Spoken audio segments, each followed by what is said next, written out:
భగవద్గీత 6వ అధ్యాయం ధ్యాన యోగం చెప్పుకుంటూ ఉన్నాము. గత వారం మనకి శనివారం నాడు బ్రేక్ అయింది. అంత ముందు వారం మనము భగవద్గీత 6వ అధ్యాయం చెప్పుకుంటూ ఉన్నాం. సో మనం చెప్పుకుంటుంటే ఈ భగవద్గీత అంతర్జాతీయ కృష్ణ చైతన్య సంఘ సంస్థాపకాచార్యులు పరమ పూజ్య శ్రీమతి అభయచరణ అరవింద భక్తి వేదాంత స్వామి ప్రభుపాదుల వారి భాష్యాన్ని ఆధారంగా చేసుకొని మనం భగవద్గీతను అర్థం చేసుకునేటువంటి ప్రయత్నం చేస్తున్నాం. సో నేను మిమ్మల్ని ఏదైతే శిలా ప్రభుపాదుల వారికి గురుదక్షిణగా మీరందరూ కూడా నేను మిమ్మల్ని అందరినీ విజ్ఞప్తి చేసేదంటే ఒక చిన్న పుస్తకాన్ని పెట్టుకొని ఈ రోజు తేదీ వేసుకొని ఈ రోజు మీరు విన్న దాంట్లో మీకు నచ్చినటువంటి ముఖ్యాంశాన్ని ఒకటి రాసి పెట్టుకోండి. క్లాస్ అయినటువంటి చివరిలో ప్రతి ఒక్కరూ కనీసం ఒక అంశం అందరితో పంచుకునేటువంటి ప్రయత్నం చేయండి. ఒకవేళ సమయాభావం వల్ల మీకు కనుక అవకాశం రాకపోతే మన గ్రూప్ ఏదైతే ఉందో వాట్సాప్ గ్రూప్ లో ఇవాళ మీరు నేర్చుకున్నటువంటి ఒక విషయాన్ని దయచేసి ఆ హాజరైన ప్రతి ఒక్కరూ కనీసం ఒక్క విషయాన్నైనా మీరు ఆడియో పెట్టండి లేదా టెక్స్ట్ గా పెట్టండి. గ్రూప్ లో పెడితే సంతోషిస్తాం. హరే కృష్ణ. అదే విధంగానే ఈ అధ్యాయం పూర్తయ్యేటువంటి లోపల ప్రతి ఒక్కరు కూడా మరొకరిని మన సత్సంగానికి జత చేయాలనేటువంటి సంకల్పం చేసుకోండి. అది నా విజ్ఞప్తి, విన్నపము. అది మీద మనం శిలా ప్రభుపాదకి ఇవ్వగలిగినటువంటి గురుదక్షిణ అన్నమాట. హరే కృష్ణ. సో మనము ఈ 5 ముఖ్యాంశాలు ఉన్నటువంటి భగవద్గీత 6వ అధ్యాయంలో అష్టాంగ యోగమున పురోగతి, అష్టాంగ యోగ సాధన దశలు, మనోనిగ్రహం యొక్క ఆవశ్యకత, విఫల యోగి యొక్క గమ్యము, అత్యుత్తమ యోగి, భక్తి యోగి అనేటువంటి 5 ముఖ్యాంశాలని మనం ఈ అధ్యాయంలో మనం తెలుసుకునేటువంటి ప్రయత్నం చేస్తున్నాం. అందులో భాగంగా మనము ఇప్పుడు ప్రస్తుతము రెండవదైనటువంటి 10వ శ్లోకం నుంచి 32వ శ్లోకం దాకా ఉన్నటువంటి అష్టాంగ యోగంలో ఉన్నటువంటి సాధన దశలు ఏవైతే ఉన్నాయో యమ, నియమ, ప్రాణాయామ, ప్రత్యాహార, ఆసన, ధ్యాన, ధారణ, సమాధి యోగాలు అనేటువంటి 5 అష్టాంగములు ఏవైతే ఉన్నాయో వాటి యొక్క సాధన దశల గురించి మనం చెప్పుకుంటూ ఉన్నాం. ప్రస్తుతం మనం ఆ స్టేజ్లో ఉన్నాం అనమాట. 2వ సెక్షన్లో ఉన్నాం, 2వ విభాగంలో ఉన్నాం ఈ అధ్యాయానికి సంబంధించి.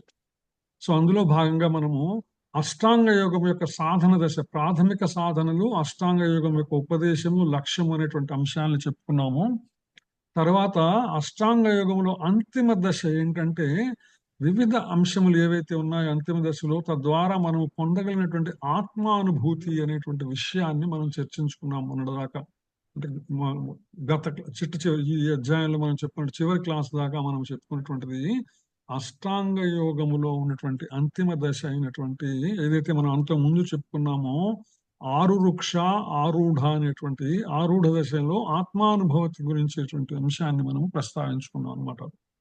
సో తర్వాత మనకి 24 నుంచి 32 శ్లోకముల దాకా అష్టాంగ యోగములో పరిపూర్ణత్వం, ఆత్మానుభూతి, పరమాత్మానుభూతి. పరిపూర్ణత్వం ఎప్పుడు పరమాత్మానుభూతితో చేకూరుతుంది అనమాట. సో అందులో యోగారూఢ దశ పద్ధతులు ఏవైతే ఉన్నాయో మనసును వశపరుచుకుంటకు విజయ సూత్రం ఏమిటి, మనం ఏ విధంగా మనసును వశపరుచుకోగలము అనే అంశాన్ని, ముఖ్యాంశాన్ని మనం చర్చించుకుంటున్నాం.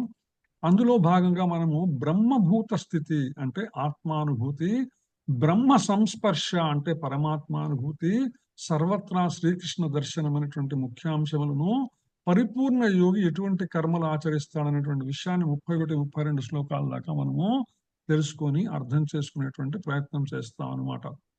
సో అందులో భాగంగా మనము చివరిగా చెప్పుకున్నటువంటి క్లాసులో 24వ శ్లోకాన్ని చెప్పుకున్నాం మనం. తనిశ్చయం యోక్తవ్యో యోగో నిర్విన్న చేతసా సంకల్ప ప్రభవాన్ కామాన్ త్యక్త్వా సర్వానశేషతః మనసైవేంద్రియ గ్రామం వినియమ్య సమంతతః. స్థిర నిశ్చయంతో శ్రద్ధను కలిగి యోగం అభ్యసించే మనుజుడు ఆ మార్గము నుంచి వైదొలగకూడదు. ఎటువంటి పరిస్థితుల్లో మానసిక కల్పన నుంచి వచ్చేటువంటి విషయ కోరికలను ఎటువంటి మినహాయింపు లేకుండా, అంటే ఇదొక్కటే అనుకునేటువంటి ఆలోచన లేకుండా వాటిని త్యజించి అతడు మనస్సు ద్వారా ఇంద్రియములను అన్ని వైపుల నుంచి నిగ్రహించవలను అనేటువంటి విషయాన్ని ఇక్కడ శిలా ప్రభుపాదుల వారు భగవానుడు మనకు చెప్పేటువంటి ప్రయత్నం చేశారు. అదేవిధంగా మానసిక సంకల్పము ఎంత ఉన్నతమైనటువంటిది అనే విషయాన్ని మనము ఒక పిచ్చుక ఏ విధంగా సముద్రం మీద శబదం చేసి నీళ్లు తాగుతానంది, దానికి ఏ విధంగా గరుత్మంతుడు సహాయం చేశాడు అనేటువంటి విషయాన్ని మనం చిట్ట చివరిగా ఒక కథారూపంగా చెప్పుకున్నాం. దీన్ని తర్వాత శ్లోకంలోకి వెళ్దాం. శనై శనైరుపపరమే బుద్ధ్యా ధృతి గృహీతయా ఆత్మసంస్థం మనః కృత్వా నకించిదపి చింతయేత్. శనై శనైర్హ ఉపరమే బుద్ధ్యా ధృతి గృహీతయా ఆత్మసంస్థం మనః కృత్వా నకించిదపి చింతయేత్. హరే కృష్ణ మాతాజీ, చదువుతారు మాతాజీ. హరే కృష్ణ ప్రభు. శనై శనైరుపరమే బుద్ధ్యా ధృతి గృహీతయా ఆత్మసంస్థం మనః కృత్వా నకించదపి చింతయేత్.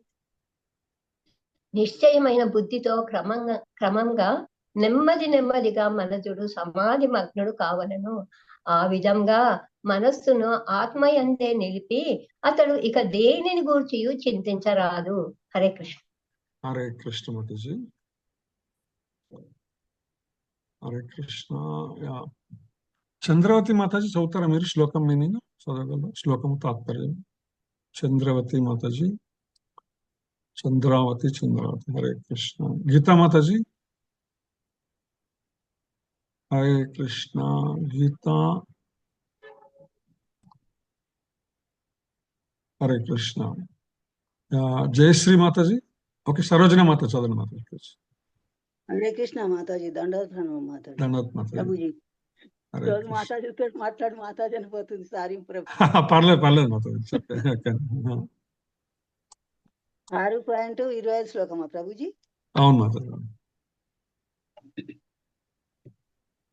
హరే కృష్ణ. హరే కృష్ణ. శనై శనై రూపమేదు బుద్ధ్యా ధృతి గృహీతయా ఆత్మసమస్తః మనః కృత్వా నకించిదపి చింతయేతు. నిత్యమైన బుద్ధితో క్రమముగా నెమ్మదిగా మనుజుడు సమాధి మగ్నుడు కావలెను. ఆ విధముగా మనస్సును ఆత్మయందే నిలిపి అతడిక దేనిని గూర్చి చింతించరాదు. హరే కృష్ణ ప్రభుజీ. హరే కృష్ణ మాతాజీ. జయశ్రీ మాతాజీ. జయశ్రీ సేవిని దేవిదాస్ మాతాజీ. హరే కృష్ణ ప్రభుజీ.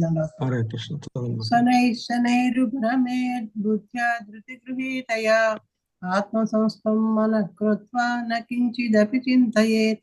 నిశ్చయమైన బుద్ధితో క్రమంగా నెమ్మదిగా మనుషుడు సమాధి మగ్నుడు కావాలి. ఆ విధంగా మనసును ఆత్మయందే నిలిపి అతడి ఇక దేనిని గురించి చింతించరాదు. హరే కృష్ణ. సో నిశ్చయమైనటువంటి బుద్ధితో, ఇది చాలా ఇంపార్టెంట్ అన్నమాట. ఏంటంటే బుద్ధి ఎప్పుడైతే నిశ్చయించుకుంటుందో మనం చేరాలనుకున్నటువంటి ఏదైతే మనం సాధించాలనుకుంటున్నామో దానికి సంబంధించిన దాని మీద మన బుద్ధి స్థిరపడాలి ఎప్పుడు కూడా. అందుకే మన పెద్దలు చెప్తారు, లక్ష్య శుద్ధి చిత్తశుద్ధి రెండు ఉండాలని చెప్తారు. లక్ష్య శుద్ధి అంటే మనం ఏ లక్ష్యాన్ని అందుకోవాలనేటువంటి ఆలోచన మనకున్నదో అది స్పష్టత, దాని మీద ఒక స్పష్టమైనటువంటి అవగాహన ఉండాలా. తర్వాత చిత్తశుద్ధి ఏదైతే బుద్ధి అని చెప్పబడిద్ది అనమాట. అంటే స్పష్టమైనట్టుగా మనసులో దాన్ని మనస్సా వాచా కర్మణ ఆచరించేటువంటి స్థితిలో మనం ఉండాలన్నమాట. ఎవరైతే నిశ్చయమైన బుద్ధితో క్రమంగా నెమ్మదిగా మనుజుడు సమాధి మగ్నుడు కావాలను, తాను చేరుకోవాలి అనుకునేటువంటి లక్ష్యం మీద ఎప్పుడైతే స్థిర నిశ్చయం కలిగిందో నెమ్మదిగా మనుషుడు దానితో సమాధి స్థితిలోకి వెళ్ళాలంటే అది తప్ప అన్యము తెలియనటువంటి స్థితికి చేరుకోవాలన్నమాట. ఆ విధంగా మనస్సును ఎవరైతే ఆత్మయందే నిలిపి అతడు ఇక దేనిని గూర్చి కూడా ఆలోచించరాదు. ఇది సమాధి స్థితి. సమాధి స్థితి ఎలా పొందుతామంటే ప్రత్యాహారం ద్వారా పొందవచ్చు అని శిలా ప్రభుపాదుల వారు తమ భాష్యంలో చెప్పేటువంటి ప్రయత్నం చేశారు. మొట్టమొదట సరైన నిశ్చయం ఉండాలా. బుద్ధి ద్వారా మనుషుడు ఏం చేయాలంటే ఇంద్రియ కర్మల నుంచి క్రమంగా విరమణ పొందాలి. ఇది ప్రత్యాహార దశ. ఏదైతే అష్టాంగ యోగ విధానము చెప్పబడిందో, యమ నియమ ఆసన ప్రాణాయామ ప్రత్యాహార ధారణ ధ్యాన సమాధి యోగాలు అష్టాంగ యోగ విధాన ప్రక్రియ ఏదైతే ఉందో అందులో ప్రతి ఆహారము అంటే వాటికి ఏదైతే ఆహారం ఇస్తున్నామో దానికి బదులుగా వేరేది ఇచ్చేది ప్రత్యాహారం అనమాట. సో ఇంద్రియములన్నిటినీ కూడా క్రమంగా భౌతికమైనటువంటి విషయ భోగముల నుంచి సంపర్కము నుంచి మనము ఏ విధంగా తాబేలు తన యొక్క అంగాలన్నింటినీ కూడా లోపలికి ముడుచుకుంటుందో ఆ విధంగా ప్రమాదం సంభవించినప్పుడు అదే రీతిలో మనము కూడా ఏంటంటే భౌతికమైనటువంటి విషయవాంఛల ప్రమాదం నుంచి తప్పించుకోవాలంటే ప్రత్యాహార స్థితిలోకి వెళ్ళవలసి వస్తుందన్నమాట. నిశ్చయం, ధ్యానం, ఇంద్రియ కర్మ నుంచి వినడం ద్వారా మనస్సును సమాధిపై లగ్నము చేయాలి. ఇది ప్రత్యాహార స్థితిలో అష్టాంగ యోగ విధానంలో చెప్పినటువంటి ప్రక్రియ. ఆ సమయంలో భౌతిక భావనలో కూరుకొని పోతామనే భయం ఏమాత్రం కలగదు. ఎప్పుడైతే మన ప్రయత్నపూర్వకంగా ఇంద్రియములన్నిటినీ భౌతికమైనటువంటి విషయాలతో సంపర్కము లేకుండా, భౌతిక ఆనందంలో వాటిని నిమగ్నం చేయకుండా, భౌతిక ఆనందాన్ని ఇవ్వకుండా వాటిని అంతర్ముఖుల్ని చేస్తామో, ఇంద్రియములన్నిటిని కూడా మనలో అంతర్ముఖుల్ని చేస్తామో, లోపలికి తీసుకుంటామో, అప్పుడు ఆటోమేటిక్ గా ఎటువంటి భయం కలగదు. దేనివల్ల మనకు వచ్చేటువంటిది అనేటువంటిది. ఎప్పుడైతే మనం ఒక పటిష్టమైనటువంటి స్థలంలో చుట్టూ కూడా చక్కటి వాతావరణం, చక్కగా భద్రతతో కూడినటువంటి ఒక ప్రదేశంలో ఉన్నామంటే ఏ విధంగా నిర్భయంగా నిద్రపోతామో అదే విధంగా అన్నమాట. ఎప్పుడైతే ఇంద్రియములన్నింటినీ భౌతిక భోగాల నుంచి మనం వెనక్కి తీసుకుంటామో అటు ఎటువంటి భయం ఉండేటువంటి పరిస్థితి ఉండదు. అయితే దేహం ఉన్నంత వరకు కూడా మనుషుడు భౌతికమైన విషయాలతో ఉండాలి. ఇది మనం తప్పించుకోలేమే. ఎలా మరి? దేహం ఉన్నంత వరకు మనం భౌతికమైనటువంటి స్థితిలోనే ఉంటాం. ఎందుకంటే భౌతికంగానే ఇంద్రియాలు పనిచేస్తుంటాయి, కర్మేంద్రియాలు కానీ జ్ఞానేంద్రియాలు పనిచేస్తుంటాయి. కానీ ఇంద్రియ తృప్తి భావన మాత్రం ఉండదు. అంటే ఇంద్రియ భోగం గురించి మనము మన యొక్క ఇంద్రియములను వాడకూడదు. మరి ఎలా అండి ఇది? అందుకే శిలాప్రభుపాద చెప్తారు, శ్రీకృష్ణ భగవానుని ప్రియమునకు అన్యమైన ప్రియమును గురించి అతడు ఆలోచించకూడదు. ఇది సంకల్పం. ఏదైతే మనం చెప్పబడిందో ఇందాక, ఏదైతే నిశ్చయము అనేది చెప్పబడిందో, మనస్సును ఏ విధంగా లగ్నం చేయాలంటే భగవంతునికి ప్రియమైనదే నాకు అత్యంత ప్రియమైనది తప్ప నాకంటూ ప్రత్యేకంగా ప్రియమైనటువంటిది లేదు. కేవలం నేను నా శరీరమును భగవంతుని యొక్క ప్రీతి కోసమే వినియోగిస్తాను. అది జ్ఞానేంద్రియములు కానీ, మనస్సు, బుద్ధి, అహంకారము కానీ, శరీరము కానీ ఏదైనా కూడా ఇటువంటి దివ్య స్థితి శ్రీకృష్ణ భగవానునికి చేయు సేవలో ప్రత్యక్షంగా పాల్గొనడం ద్వారా సులభంగా పొందవచ్చు అని శిలాప్రభుపాద చెప్తున్నారు. ఏ విధంగా అంటే ఇది ఏదైతే అంతకు ముందు మనం చెప్పుకున్నప్పుడు ఒక ఉన్నతాసనం మీద కూర్చొని, ఒక దర్భపీఠ మీద కూర్చొని, ఎత్తైన ప్రదేశంలో కూర్చొని ధ్యాన స్థితిలో ఉండి తద్వారా ప్రత్యాహార స్థితికి రావటం అంత సులభం కాకపోవచ్చు.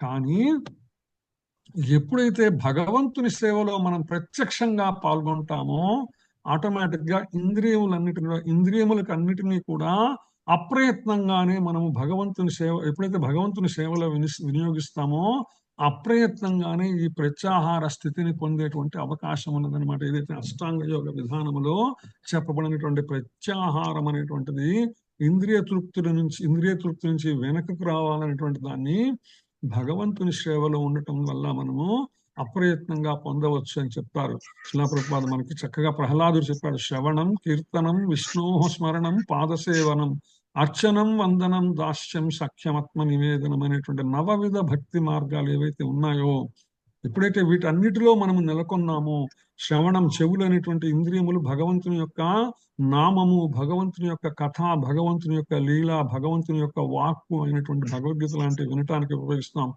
కీర్తనం, నోటితో మనము పలకగలిగినదంతా భగవంతుని యొక్క నామము, భగవంతుని యొక్క లీలలు, భగవంతుని యొక్క కథలు, భగవత్ సంబంధమైనటువంటి భగవద్గీత లాంటివి, వాటిని పలకటానికి మనం ప్రయత్నిస్తాం. విష్ణోః స్మరణం, ఎప్పుడు కూడా నిత్యము కూడా ఇవే విషయాల్ని మనం వినటానికి మన యొక్క శ్రవణేంద్రియాన్ని స్మరణ మనస్సును ఉపయోగిస్తాం. పాదసేవనం, మన ఇంట్లో ఉన్నటువంటి స్వామివారి రూపం ఏదైతే ఉన్నదో దానికి శ్రీమూర్తి ఏదైతే ఉన్నదో ఆ శ్రీమూర్తిని మనం నిత్యము అర్చించేటువంటి ప్రయత్నం చేస్తాం. భాగవతులు వచ్చినప్పుడు, పరమ భాగవతులు వచ్చినప్పుడు వారి పాదల సేవనం ద్వారా వారి యొక్క ఆశీస్సులు పొందేటువంటి ప్రయత్నం చేస్తాం. అర్చనం, భగవంతుణ్ణి అర్చిస్తాం. వందనం, భగవంతునికి రోజు నిత్యము కూడా దండ ప్రణామ నమస్కారాలు చేసుకుంటాం. దాస్యం, నిత్యము కూడా ప్రతిరోజు కూడా భగవంతుని సేవలో వినియోగిస్తాం. ఆ విధంగా మనము సాక్ష్యము ద్వారా ఆత్మనివేదనాన్ని పొందేటువంటి అవకాశం ఉంది. ఇతి పుంసార్పిత విష్ణు భక్తి చేత్ నవలక్షణ క్రియేత్ భగవత్ శ్రద్ధా తన్మన్యేధితనుత్తమం అంటారు మన ప్రహ్లాదులు. ఇవి చేయటం ద్వారా భగవంతుని యొక్క ఉత్తమమైనటువంటి శరణాగతిని మనము పొందవచ్చు ఆ విధంగా అనేటువంటి విషయాన్ని ఇక్కడ మనం అర్థం చేసుకుంటూ తర్వాత 26వ శ్లోకంలోకి వెళ్దాం. యతో యతో నిశ్చలతి మనశ్చంచలమస్థిరం తతస్తతో నియమ్యేతత్ ఆత్మన్యేవ వశం నయేత్. యతో యతో నిశ్చలతి మనశ్చంచలం అస్థిరం తతస్తతో నియమ్యేతత్ ఆత్మన్యేవ వశం నయేత్. హరే కృష్ణ మాత, చదవండి మాత. హరే హరే కృష్ణ. కృష్ణ మాత. యతో యతో నిశ్చలతి మనశ్చంచలం అస్థిరం తతస్తతో నియమ్యేతత్ ఆత్మన్యేవ వశం నయేత్. తతస్తతో నియమ్యేతత్ ఆత్మన్యేవ వశం నయేత్. చంచలత్వము అస్థిరత్వము కారణమున మనసు ఎక్కడ పరిభ్రమించినా మనజుడు దానిని అచట నుంచి తప్పక నిగ్రహించి ఆత్మవశమునకు తీసుకొని రావలను. హరే కృష్ణ. హరే కృష్ణ. కృష్ణుడి మాతాజీ చదువుతారా మాతాజీ శ్లోకం మీద? కృష్ణుడిని దేవి దర్శనం చదువుతా ప్రభుజీ. హరే కృష్ణ. హరే కృష్ణ. యతో యతో నిశ్చలతి మన చంచలం అస్థిరం తతస్తతో నియమ్య ఏతద్ ఆత్మన్యేవ వశం నయేత్. చంచలత్వము అస్థిరత్వము కారణమున మనస్సు ఎక్కడ పరిభ్రమించిన మనుజుడు దానిని అచట నుంచి తప్పక నిగ్రహించి ఆత్మవశమునకు తీసుకొని రావలేను. హరే కృష్ణ ప్రభు. హరే కృష్ణ. ఇది ఇంకెవరన్నా చదువుతారా? హ్యాండ్స్ రైజ్ చేయండి, నేను పిలుస్తాను ఒకవేళ ఎక్కువ మంది. హరే కృష్ణ. ప్రణామ్స్ ప్రభుజీ. హరే కృష్ణ. చదవండి మాతాజీ. యతో యతో నిశ్చలతి మనశ్చంచలం అస్థిరం తతస్తతో నియమ్యేతత్ ఆత్మన్యేవ వశం నయేత్. చంచలత్వము అస్థిరత్వము కారణమున మనస్సు ఎక్కడ పరిభ్రమించిన మనుజుడు దానిని అచట నుంచి తప్పక నిగ్రహించి ఆత్మవశమునకు తీసుకొని రావలెను.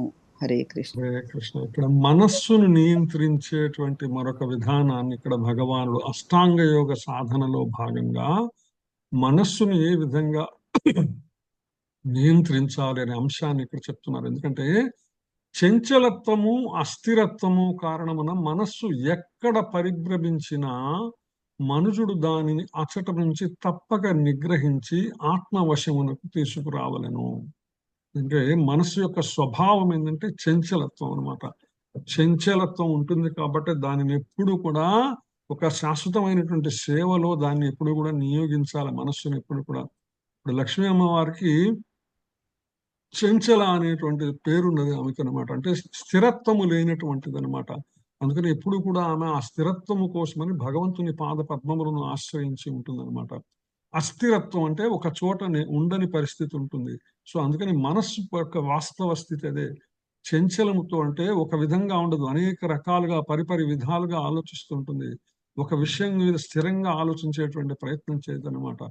అందుకని ఏం చెప్తున్నారు ఇప్పుడు భగవానుడు, దాన్ని ఎక్కడ తిరిగినప్పటికీ కూడా దాన్ని తప్పకుండా నిగ్రహించి ఆత్మ యొక్క వశానికి చేయాలంటే ఆత్మకు సరెండర్ చేయాలి. దాన్ని దేన్ని? మనస్సుని. మనస్సు కింద ఆత్మ ఉండటం కాదు, ఆత్మ కింద మనస్సు పనిచేయాలా అనేటువంటి విషయాన్ని ఇక్కడ భగవానుడు చెప్పేటువంటి ప్రయత్నం చేస్తున్నమాట. ఆత్మ దర్శనము చేసినటువంటి యోగి ఎవరైతే ఉన్నారో అటువంటి మనస్సును నియంత్రించాలి కానీ దాని చేత నియంత్రించబడకూడదు అనే విషయాన్ని ఇక్కడ స్పష్టం చేస్తోంది ఈ యొక్క శ్లోకం. అందుకనే మనం చెప్తుంటాం, ఎవరైతే మనస్సును నియంత్రించి ఉంటారో అంటే మనస్సు ద్వారా ఇంద్రియాలను ఎవరైతే నించి ఉంటారో వాళ్ళని మనం గోస్వామి లేదా స్వామి అని పిలుస్తాం. గో అంటే ఇంద్రియములు, స్వామి అంటే ఇంద్రియములకు స్వామిత్వము చేసేటువంటి వాడు, ఇంద్రియములను అదుపులో ఉంచినటువంటి వాడు గోస్వామి అనమాట. మనం ఏదైతే సనాతన గోస్వామి అంటుంటాం మనము, అట్లా గోస్వాములందరూ అష్టగోస్వాములు అనేటువంటి వాక్యాలన్నీ మనం ఎందుకు వాడుతుంటే, ఎవరైతే ఇంద్రియములను తద్వారా మనస్సును జయించి ఉంటారో వాళ్ళందరూ కూడా గోస్వాములు అనమాట. అదే సందర్భంలో ఎవరైతే మనస్సు చేత తాము నియంత్రించబడుతుంటారో వాళ్ళెవరు గోదాసులు లేదా ఇంద్రియ దాసులు, అంటే ఇంద్రియములకు దాసులు అనమాట వాళ్ళు. ఇట్లా ఇంద్రియములకు అధిపతి అయినటువంటి వాడు గోస్వామి, ఇంద్రియములకు దాస్యం చేస్తున్నటువంటి వాడు గోదాసులు అనమాట. కానీ గోస్వామికి ఇంద్రియాల వలన కలిగే పరిమిత ఆనందం తెలుసు. ఎవరైతే ఈ గోస్వామి స్థితిని పొంది ఉన్నారో వాళ్ళకి ఇంద్రియాలకి కేవలం వచ్చేటువంటి ఆనందం ఏదైతే ఉందో ఇది తాత్కాలికము, పరిమితమైనటువంటిది. దీనికన్నా ఉన్నతమైనటువంటి భగవద్ అనుభూతిని, ఆత్మానుభూతిని వాళ్ళు పొంది ఉన్నారు కాబట్టి వాళ్ళు ఆ విధంగా ఈ భౌతికమైనటువంటి ఇంద్రియముల తృప్తి కేవలము చాలా అల్పమైనటువంటిది అనే భావాన్ని ఇక్కడ చెప్పుకుంటున్నారు. అందుకన్నా దివ్యానంద భావనలో అతని ఇంద్రియాలు ఋషికేశుని సేవలో నియుక్తమవుతాయి. ఇదే ఉన్నతమైనటువంటి ఆనందం. ఇది ఇంద్రియ తృప్తి. ఉన్నతమైనటువంటి ఇంద్రియ తృప్తి ఎప్పుడు కలుగుతుంది? ఎప్పుడైతే ఇంద్రియములను భగవంతుని యొక్క సేవలో మనము వినియోగిస్తామో. అందుకే భగవానునికి మరొక పేరేంటి? హృషికేశుడు. ఎందుకని హృషికేశుడు అన్నారు ఆయన్ని? హృషికములకు ఈశ్వరుడు. హృషిక ఈశ. హృషికములు అంటే ఇంద్రియములు. ఇంద్రియములకు ఈశ్వరుడు అధిపతి కాబట్టి ఆయన హృషికేశుడు అనమాట. ఎప్పుడైతే మన ఇంద్రియములన్నింటి కూడా భగవంతుని సేవలో, హృషికేశుని సేవలో నియుక్తం చేశామో ఆటోమేటిక్ గా ఇంద్రియములు భౌతికమైనటువంటి, చంచలమైనటువంటి, అస్థిరమైనటువంటి ఆనందానికన్నా కూడా ఉన్నతమైనటువంటి ఆధ్యాత్మిక అనుభూతినిచ్చేటువంటి భగవంతునితో కూడినటువంటి ఆనందాన్ని అవి పొందుతాయన్నమాట. అంతే కదండి. ఎప్పుడైనా ఉన్నతమైనటువంటి ఆనందము, ఉన్నతమైనటువంటి రుచి కలిగితే దానికన్నా అల్పమైనది అల్పంగానే తోస్తుంది. అదేవిధంగా ఇక్కడ కూడా అంతే, ఆధ్యాత్మిక జగత్తులో కూడా అనమాట. అందుకని దీనిని కృష్ణ భక్తి రసభావన అంటే ఎలా జరుగుతుంది? కృష్ణ భక్తి రసభావన ఎలా పొందుతామండి? కృష్ణ భక్తి రసభావన అంటే కృష్ణ భక్తి ద్వారా మనం పొందగలిగినటువంటి ఆనంద అనుభవ స్థితి ఏదైతే ఉందో ఇది ఎలా పొందగలమంటే పవిత్రమైనటువంటి ఇంద్రియాలతో కృష్ణుని సేవించడం ద్వారా మనము పొందగలము అనే విషయాన్ని ఇక్కడ శిలా ప్రభుపాదుల వారు భాష్యంలో చెప్పేటువంటి ప్రయత్నం చేస్తున్నారు అనమాట. అందుకని ఇంద్రియాల అదుపులో మనం ఉండటం కన్నా ఇంద్రియాలు మన అదుపులో ఉండాలంటే మనము చేయగలిగించింది ఏంటంటే ఆ ఇంద్రియములన్నింటినీ కూడా భగవంతుని సేవలో వినియోగించడం. ఎలా? శ్రవణం, కీర్తనం, విష్ణు స్మరణం, అర్చనం, వందనం, పాదసేవనం, దాస్యం, సాఖ్యం, ఆత్మనివేదనం, భగవంతుని ప్రసాదము స్వీకరించడం ద్వారా భగవంతుని సేవలో నెలకొనటం ద్వారా మనము ఆ విధంగా ఇంద్రియములను మన ఆధీనంలోకి తెచ్చుకోనమాట. యోగాభ్యాసంలో ఇది అత్యున్నత పూర్ణత్వ స్థితి. దీనికి మించినది మరొకటి లేదు. అంతే కదండి. భౌతిక ప్రపంచముతో మనకు సంపర్కము ద్వారా మన భౌతిక ప్రపంచంలో మనల్ని నెమ్మదిగా కిందకు లాగేసేదేంటి? ధ్యాయతో విషయాన్ పుంసః అని భగవానుడు చెప్పినట్టు విషయములు అంటే కోరికలతో ఎప్పుడైతే మన యొక్క భౌతికమైనటువంటి ఇంటరాక్షన్ ఎక్కువ పెరుగుతూ ఉంటుందో, సంపర్కం ఎక్కువ పెరుగుతూ ఉంటుందో ఆ మరింత కిందకి వెళ్ళిపోతుంటాం అనమాట భౌతిక జగత్తులోని. ఎప్పుడైతే ఆ భౌతికమైనటువంటి ఇంటరాక్షన్ ని మనము ఇంద్రియములకు భగవంతుని సేవలో వినియోగిస్తామో, కళ్ళని భగవంతుని చూడటానికి, చెవులు భగవంతుని గురించి వినటానికి, నోరు భగవంతుని గురించి అనటానికి, భగవంతుని ప్రసాదం తినటానికి, భగవంతుని సేవలో శరీరాన్ని, చేతులను, ఎప్పుడైతే కాళ్లను ఎప్పుడైతే వినియోగిస్తామో ఆటోమేటిక్గా ఇవన్నీ కూడా ఇంద్రియములు మనస్సు ఇంద్రియముల ద్వారా మనస్సు ఆత్మ యొక్క ఆధిపత్యంలోకి వస్తాయి, ఆత్మవశమవుతాయి అన్నమాట. అందుకని యోగాభ్యాసములో ఇది అత్యున్నతమైనటువంటి పూర్ణత్వ స్థితి అనేటువంటి విషయాన్ని ఇక్కడ శిలా ప్రభుపాదుల వారు మనకు చెప్పేటువంటి ప్రయత్నం చేస్తున్నారు అనమాట.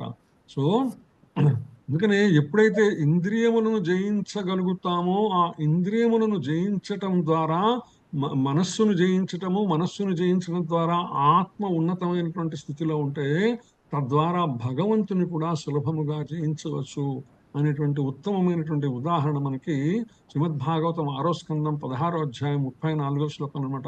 చిత్రకేతు చెప్తాడనమాట. ఇది వృత్తాసురుడు ఎవరైతే ఉన్నారో మనకి దశమ స్కందంలో వచ్చేటువంటి ఆయన పూర్వజన్మ అనమాట. అజిజ్జిత సమభతిభిః సాధుభిర్భవాన్ జితాత్మభిర్భవత విజితాస్తేపి చ భజతాం అకామాత్మనాం య ఆత్మదోతి కరుణః. చిత్రకేతు చెప్పాడు, ఓ అజితుడా, ఎవరు? భగవానుడు అనమాట. అజిత్ అంటే జయింప సఖ్యము లేనటువంటి వాడు. ఆయన జయించడం ఎవరి వల్ల కాదనమాట. ఎవ్వని చేతను జయింపబడని వాడవైనను మనస్సును ఇంద్రియములను నిగ్రహించిన భక్తులచే మాత్రము నీవు నిక్కముగా జయింపబడదు. భగవంతుని జయించడానికి సాధ్యం కాదండి. కానీ ఎవరైతే ఇంద్రియములను మనస్సును జయించినటువంటి భక్తులు ఉంటారో వాళ్ళు ఆయన్ని చాలా సులభంగా జయిస్తారనమాట.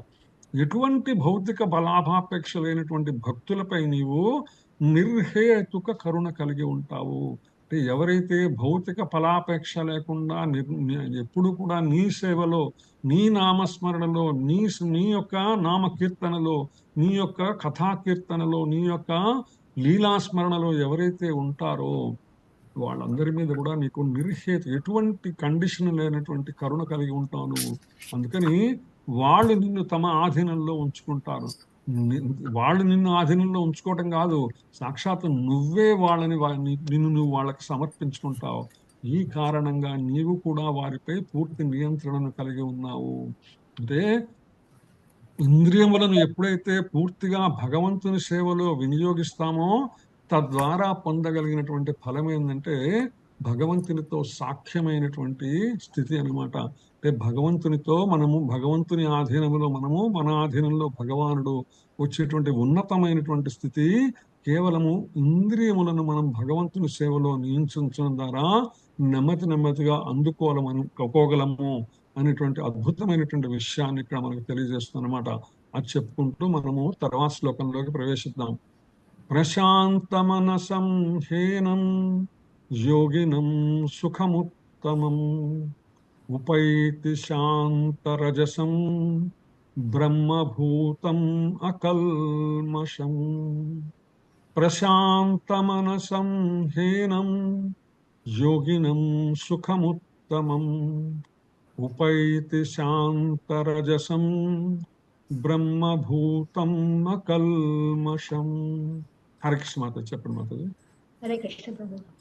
ప్రశాంత మనసం హీనం యోగినం సుఖముత్తమం ఉపైతి శాంతరజసం బ్రహ్మభూతం అకల్మషం. నాయందు మనస్సు లగ్నమైన యోగి తప్పక ఆధ్యాత్మిక ఆనందపు అత్యున్నత పూర్ణత్వం పొందును.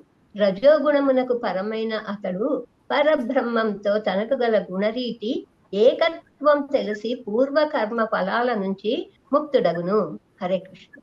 హరే కృష్ణ. వైకుంఠేశ్వరి మాతాజీ చదువుతారా? హరే కృష్ణ ప్రభుజీ, ప్రణామాలు. ప్రశాంత మనసం హేనం యోగీనాం సుఖముత్తమం ఉపైతి శాంతరజసం బ్రహ్మభూతం అకల్మషం. అకల్ముషం. నా యందు మనసు లగ్నమైన యోగి తప్పక ఆధ్యాత్మికమున ఆనందపు అత్యున్నత పూర్ణత్వము పొందును. రజోగుణమునకు పరమైన అతడు పరబ్రహ్మతో తనకు గల గుణరీతిని ఏకత్వం తెలిసి పూర్వకర్మ ఫలాలను నుంచి ముక్తుడగును. హరే కృష్ణ. హరే కృష్ణ. ఇంకెవరైనా చదువుతారా? హ్యాండ్ రైస్ చేయండి. ప్రభుజీ. హరే కృష్ణ. హరే కృష్ణ ప్రభు. చదవాలి ప్రభుజీ. మాతాజీ ఇంకోళ్ళకి అవకాశం ఇద్దాం. మాతాజీ మీరు చదివారు ఇందాక. సరే సరే. హరే కృష్ణ ప్రభుజీ. చదవాలా ప్రభు? చదవండి మాత, చదవండి ప్లీజ్. హరే కృష్ణ. ప్రశాంత మనసం హేనం యోగినం సుఖముత్తమం ఉపైతి శాంతరజసం బ్రహ్మభూతం అకల్మషం. నాయందు మనస్సు లగ్నమైన యోగి తప్పక ఆధ్యాత్మిక ఆనందపు అత్యున్నత పూర్ణత్వం పొందును. రజోగుణమునకు పరమైన అతడు పరబ్రహ్మతో తనకు గల గుణరీతి ఏకత్వం తెలిసి పూర్వకర్మ ఫలాల నుంచి ముక్తుడగును. హరే కృష్ణ ప్రభుజీ. హరే కృష్ణ. ఎవరైతే భగవాన్ ఏం చెప్తున్నాడు ఇక్కడ, నా యందు మనస్సు లగ్నమైనటువంటి యోగి, ఎవరి మనస్సు అయితే భగవంతుని పైన స్థిరపడుతుందో అటువంటి యోగి ఎవరైతే ఉన్నారో అటువంటి యోగి తప్పక ఆధ్యాత్మిక ఆనందపు అత్యున్నత పూర్ణత్వాన్ని పొందుతాడు. ఆధ్యాత్మిక ఆనందం యొక్క అత్యున్నతమైనటువంటి పూర్ణత్వాన్ని పొందుతారు ఎవరు? ఎవరికైతే మనస్సు పూర్తిగా భగవంతునిపై నెలకొంటుందన్నమాట. శ్రీమద్ భాగవతంలో ఈ వారంలో మేము భాగవతం క్లాసులో చెప్పుకుంటున్నాం. బ్రహ్మగారు మొట్టమొదటి తొలి జీవిగా బ్రహ్మగారు వచ్చినప్పుడు భగవానుడు ఆయనకి తప అనేటువంటి శబ్దం వినిపిస్తాడు చెవులో. మీరు కూడా నిత్యం భాగవతం చదువుతున్న వాళ్ళు చాలా మంది, గోపికా గీతం వాళ్ళందరికీ కూడా తెలిసే ఉంటుంది. ఈ యొక్క అధ్యాయం అనమాట 2వ స్కందంలో వస్తుంది. ఇప్పుడు తపము చేయమంటే బ్రహ్మగారు తపం చేస్తాడు. తపం చేసిన తర్వాత పూర్తిగా భగవంతుని యొక్క మాటను నమ్మి భగవంతుని మీద తీవ్రమైనటువంటి 1000 సంవత్సరాలు దేవ సంవత్సరాలు తపస్సు చేస్తాడు. భగవానుడు దర్శనమిస్తాడు, తన దివ్య ధామముతో సహా భగవానుడు ఆయనకు దర్శనమిస్తాడు అనమాట. అత్యున్నతమైనటువంటి ఆనందాన్ని పొందుతాడు బ్రహ్మగారు అనమాట. అంతే కదా, భగవంతుని యొక్క దర్శనము జరిగినప్పుడు అత్యున్నతమైనటువంటి ఆనందం. గజేంద్ర మోక్షంలో కూడా గజేంద్రుడిని మొసలి పట్టుకొని లాగుతుంటే ఆయన భగవంతుడిని ధ్యానం చేస్తాడు. భగవంతుడి ధ్యానం చేస్తే భగవంతుడిని చూసిన ఆనందంలో, అంత బాధలో కూడా ఏ కొలనులో అయితే తన ప్రాణం కోసం పోరాడుతున్నాడో ఆ కొలంలో నుంచే ఒక తామర పువ్వు తీసి భగవంతుడికి అర్పిస్తాడు, భగవానునికి అనమాట. సో ఇది అత్యున్నతమైనటువంటి ఆత్మానుభూతి ఏదైతే ఉందో పూర్ణత్వాన్ని పొందుతారు ఎవరు? భగవంతునిపై మనస్సు స్థిరపడినటువంటి వాళ్ళు, లగ్నమైనటువంటి వాళ్ళు. అటువంటి వాళ్ళు రజోగుణానికి కన్నా అధిక పరమైనటువంటి అతడు పరబ్రహ్మముతో తనకు గల గుణరీతి ఏకత్వము తెలిసి పూర్వకర్మ ఫలాల నుంచి విముక్తుడు. అంటే ఎంత అద్భుతమైనటువంటి వాక్యం అండి ఇది. ఉపైతి శాంతరజసం బ్రహ్మభూతం అకల్మషం. కల్మషము లేనటువంటి స్థితి అన్నమాట. ఏదంటే పరబ్రహ్మముతో తనకు గల గుణరీతి సంబంధము. ఇదే కదా చైతన్య మహాప్రభు మనకి ఇచ్చినటువంటి తత్వజ్ఞానం ఏంటి? అచించ భేద అభేద తత్వము. అచించ అంటే మనం చింతించలేనటువంటి, భేద ఒకే సమయంలో తేడా ఉన్నటువంటిది, తేడా లేనటువంటిది. ఏమిటండి తేడా ఉన్నది? పరిమాణంలో తేడా ఉన్నది. ఏంటి తేడా లేదు? గుణరీతిలో తేడా లేనమాట. అంటే పరమాత్మకు జీవాత్మకు ఉన్నటువంటి తత్వ సంబంధం ఏంటంటే గుణరీతిలో రెండు కూడా ఒకటే, పరిమాణ రీతిలో రెండు కూడా చాలా తేడా ఉన్నటువంటిది అనమాట. అనేక సందర్భాల్లో మనం చెప్పుకున్నాం. ఏ విధంగా అయితే సముద్రములో నుంచి ఒక నీటి బొట్టును మన అరచేతిలో కనుక వేసుకుంటే, మన అరచేతిలో ఏముంది? ఒక నీటి బొట్టు ఉంది. అక్కడ ఏముంది? సముద్రం ఉంది. ఈ నీటి బొట్టు రుచి ఎలా ఉంటుంది? ఉప్పగా ఉంటుంది. సముద్రంలో నీరంతా కూడా ఉప్పగానే ఉంటుంది. కానీ గుణరీతిలో రెండు ఒకటే. ఎందుకంటే రుచి రెండు ఒకటే, ఉప్పగా ఉంటాయి. కానీ పరిమాణంలో మన చేతిలో ఉన్నది సూక్ష్మమైనటువంటి ఒక నీటి బొట్టు. కానీ ఆ సముద్రము అనంతమైనటువంటి, దాన్ని పరిమాణంలో పోల్చలేము. ఇదే విషయాన్ని చెప్తున్నాడు. ఎవరైతే రజోగుణానికి పరమైనటువంటి పరబ్రహ్మంతో తనకు గల గుణరీతి ఏకత్వము, అంటే నేను బ్రహ్మమును అనేటువంటి బ్రహ్మభూత స్థితి ఏదైతే కలుగుతుందో, ఆ స్థితి కలగగానే పూర్వకర్మ ఫలాల నుంచి అతను విముక్తుడవుతాడు అనేటువంటి అద్భుత రహస్యాన్ని ఇక్కడ భగవానుడు మనకు చెప్పేటువంటి ప్రయత్నం చేస్తున్నాడు అనమాట. బ్రహ్మభూత స్థితి. బ్రహ్మభూత స్థితి, భూతం అంటే భౌతిక జగత్తులో మనం ఉన్నటువంటి జీవం ఏదైతే ఉందో దీని యొక్క బ్రహ్మ స్థితి, అంటే బ్రహ్మముతో భగవానుతో కూడినటువంటి స్థితి ఏది? ఈ యొక్క శరీరములో బంధించి ఉన్నటువంటి జీవాత్మ ఏదైతే ఉన్నదో ఇది భగవంతుని నుంచి వచ్చినటువంటి అంశ అనేటువంటి జ్ఞానం అనమాట. ఈ జ్ఞానమును అనుభూతి ఎవరైతే చెందుతారో అది బ్రహ్మానుభూతి లేదా బ్రహ్మభూత స్థితి అని మనం చెప్పుకుంటున్నాము. భౌతిక సంపర్కం నుంచి ముక్తిని పొంది శ్రీకృష్ణ భగవాన్ని దివ్య భక్తమైనటువంటి భక్తియుత సేవలో నిలుచుట. అంటే నేను బ్రహ్మమును అని తెలుసుకోగానే కుదరదండి. దాని తర్వాత ఇంకా ఉన్నది పరమాత్మ తత్వాన్ని, భగవత్ తత్వాన్ని, తాను భగవంతునికి నిత్య సేవకుడు అనేటువంటి భావనను ఇది పెంపొందించుకోవడం ద్వారా ఇది చాలా ఉపయోగపడుతుంది. బ్రహ్మానుభూతి స్థితి ఎందుకు ఉపయోగపడుతుంది? అతి త్వరగా మనము భగవంతుని యొక్క సేవలో నియుక్తం కావటాన్ని అన్నమాట. మనస్సును ఎప్పుడైతే శ్రీకృష్ణుని చరణ కమలాలపై లగ్నము కానిదే ఎవరును కూడా బ్రహ్మ భావనలో నిలవలేరు. ఎవరైనా సరే ఈ యొక్క అష్టాంగ యోగ సాధన ద్వారా ప్రయత్నపూర్వకంగా ఏదైనా బ్రహ్మానుభవ స్థితిని పొందినప్పటికీ కూడా అది తాత్కాలికమే. అది శాశ్వతం ఎప్పుడవుతుందంటే ఎప్పుడైతే భగవంతుని యొక్క పాద పద్మాలపై లగ్నము చేసినప్పుడు అది శాశ్వతత్వాన్ని పొందుతుందన్నమాట. అందుకనే వాళ్ళు ఆ ఎక్కువ భావనలో ఎక్కువసేపు నిలవలేరు భగవంతుని యొక్క జ్ఞానాన్ని. అంటే ఎక్కువసేపు అంటే ఈ జీవితం కావచ్చు, ఎన్నో జీవితాలు కావచ్చు అండి, ఎన్నో జన్మలు కావచ్చు, అదే విషయాన్ని చెప్తున్నారు ఇక్కడ అనమాట. సో అందుకనే శిలా ప్రభుపాదుల వారు భగవద్గీత 18వ అధ్యాయంలోని 54వ శ్లోకంలో ఇక్కడ ప్రస్తావించారు. బ్రహ్మభూత ప్రసన్నాత్మ నశోచతి నకాంక్షతి సమస్సర్వేషు భూషేషు మద్భక్తిం లభతే పరాం. ఎవరైతే దివ్య స్థితిలో ఈ బ్రహ్మభూత స్థితి యందు ప్రతిష్టమైన వాడు శీఘ్రమే పరమ బ్రహ్మానుభవాన్ని పొంది ఆనందపూర్ణమవుతాడు. అంటే బ్రహ్మానుభూతి అంటే ఆత్మానుభూతే కాదు, తరువాత అటువంటి ఎవరైతే ఆత్మానుభూతిలో నెలకొంటారో వాళ్ళు పరమాత్మానుభూతిని నెక్స్ట్ స్టెప్ గా పొందుతారు. అంటే పరమాత్మ అనుభూతిని పొందాలంటే మనం మొట్టమొదట పొందవలసిందంటే బ్రహ్మానుభూతి అనే విషయం ఇక్కడ చెప్తున్నారు. ఎవరైతే ఈ స్థితిని పొంది ఉంటారో ఆ స్థితిలో ఉన్నటువంటి వాళ్ళు, ఏ స్థితిలో, బ్రహ్మభూత స్థితిలో ఉన్నటువంటి వాళ్ళు ప్రసన్నాత్ములై ఉంటారు. వాళ్ళు చాలా శాంతాన్ని కూడి ఉంటారు. వాళ్ళు దేనికోసం బాధపడరు, దేన్ని కోరుకోరు. అటువంటి అదే సందర్భంలో అన్ని జీవులలో తన చుట్టూ ఉన్నటువంటి జీవరాశులన్నిటిలో కూడా తనలో ఉన్నటువంటి పరమాత్మే వారందరిలో ఉన్నాడు అనేటువంటి జ్ఞానం ఉంటుంది. కాబట్టి నేను అందరితో సమానుడిని, వారు నేను ఒకటే స్థితిలో ఉన్నటువంటి వాళ్ళమనే భావం ఉండటం వల్ల వాళ్ళకి ఎటువంటి బాధ ఉందన్నమాట. అటువంటి స్థితిలో అతను నా శుద్ధ భక్తియుత సేవను పొందుతున్నాడు. ఎప్పుడైతే బ్రహ్మానుభూతి పరమాత్మానుభూతి పెరిగిందో ఆ స్టేజ్లో అతను ఉన్నతమైనటువంటి భగవత్ సేవా స్థితిలోకి చేరిపోయినాడు అనమాట. అత్యున్నతమైనటువంటి స్థితిలో ఉన్నాడు. కాబట్టి భౌతిక జగత్తులోని అత్యున్నతమైనటువంటి జీవన్ముక్త స్థితికి అతను చేరుతాడు.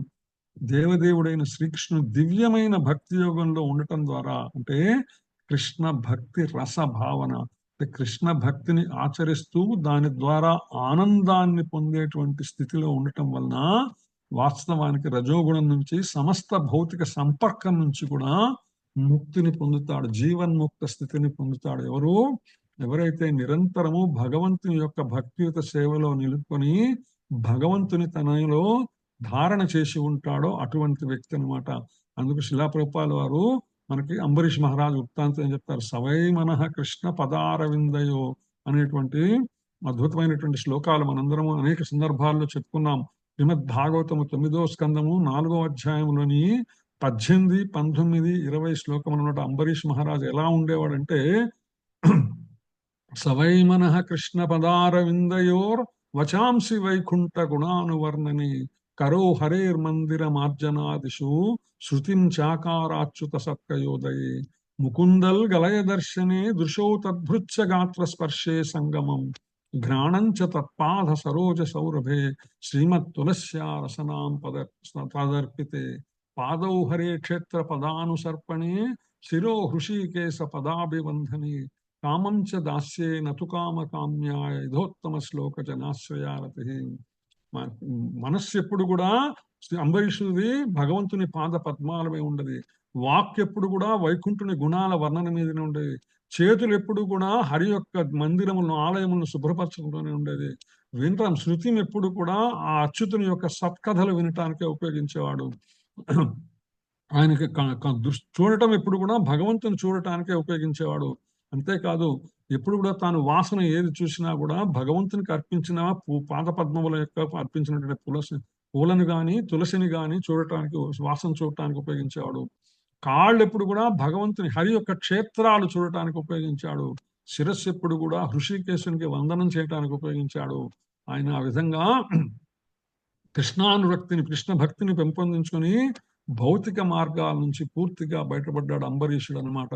ఇదే విషయాన్ని ఇందాక మనకి చెప్పుకున్న శ్లోకంలో చెప్పుకున్నాం అనమాట. ఇదే కాంటెక్స్ట్ లో మనకి పోతన గారి భాగవతంలో 2వ స్కందంలో వస్తుందన్నమాట. హరిభక్తి రహితుల హేత, అంటే హరిభక్తి లేకపోతే ఎటువంటి స్థితి ఉంటుందంటే దాని గురించి చెప్తారన్నమాట.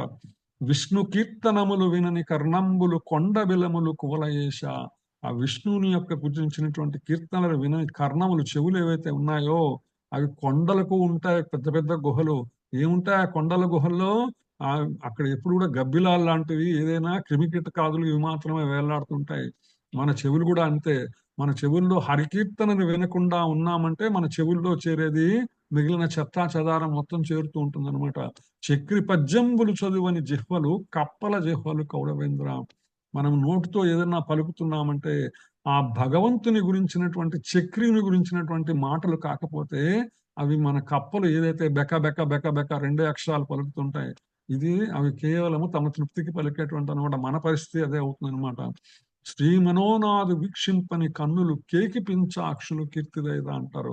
అంటే ఆ యొక్క భగవంతుని దర్శింపలేనటువంటి కన్నులు ఏవైతే ఉన్నాయో అవి ఏంటంటే ఉన్నాయి కానీ లెక్కలేనటువంటి కన్నులుగా పనికిరానటువంటి, ఏ విధంగా అయితే నెమలి పించానికి కూడా కన్ను ఉంటుంది కానీ అది చూడగలదా?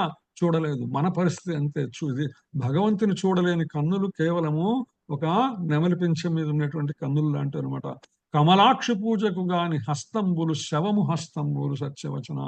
చేతులతో మన చేతులతో మనం ఆ కమలాక్షునికి, కమలం వంటి పద్మములు కలిగినటువంటి భగవంతునికి కనుక పూజలు చేయకపోతే శవానికి ఉంటాయి చేతులు, దేనికన్నా ఉపయోగపడతాయా? మన చేతులు వాటితో సమానమైనటువంటి ఏమీ తేడా లేదనమాట. అదే సందర్భంగా హరిపద తులసి దళామోదర తిలేని ముక్కు పంది ముక్కు మను చరిత్ర. పంది ముక్కు ఎక్కడ పడుతుంది? ఎక్కడ దుర్వాసనలు, ఎక్కడైతే దుర్గంధము ఉంటుందో అక్కడ పోయి దాని ముక్కు అక్కడ పెడుతూ ఉంటుంది అనమాట. అలాగే మన ముక్కు కూడా భగవంతునికి అర్పించిన తులసి దళముల వాసన చూడలేకపోతే మన ముక్కుకి పంది ముక్కుకి తేడా లేదనమాట. గరుడ గమను భజన గతి లేని పదములు పాదపముల పాద పటలమనగా.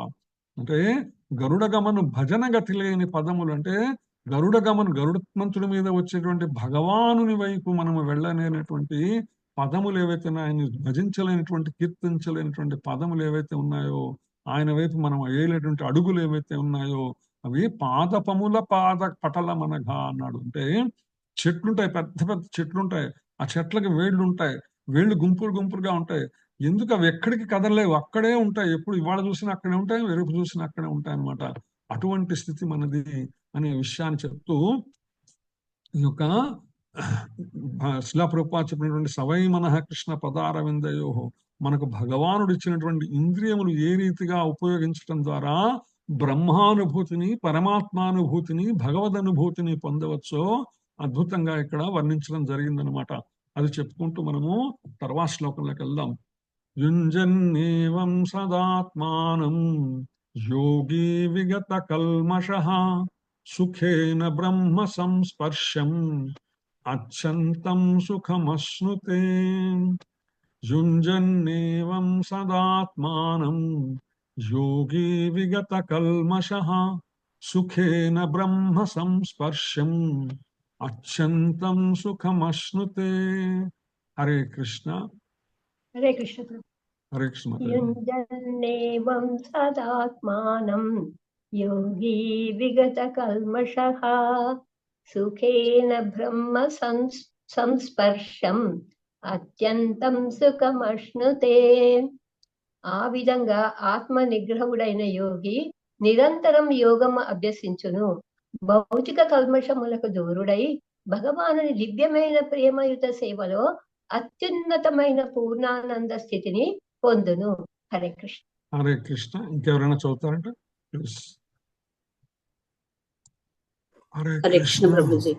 హరే కృష్ణ మాత. చదువు మాత.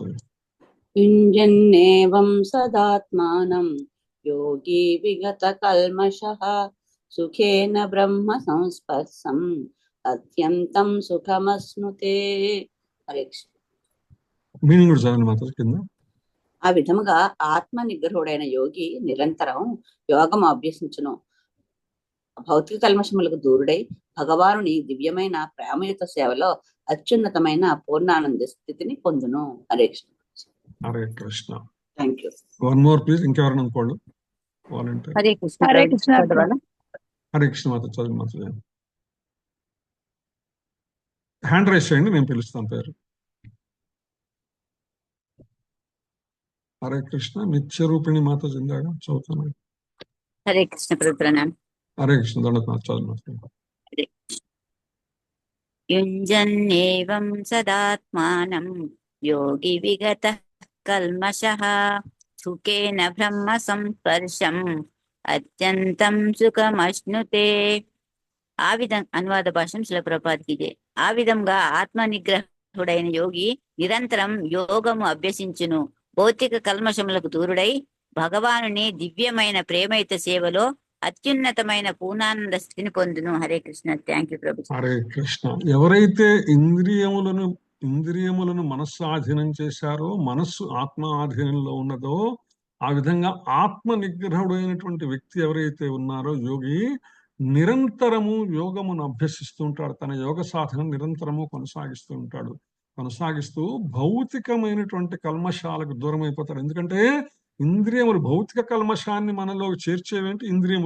ఇంద్రియముల ద్వారానే భౌతిక కల్మషం మనలో ప్రవేశిస్తుంది, మనసు ద్వారా ఆత్మలోకి ప్రవేశిస్తుంది అనమాట. అందుకని ఎప్పుడైతే ఇంద్రియములన్నీ భగవంతుని సేవలో ఉంటాయో, నిగ్రహించబడి ఉంటాయో, ఆటోమేటిక్ గా భౌతిక కల్మషాలకు దూరుడైపోతాడు.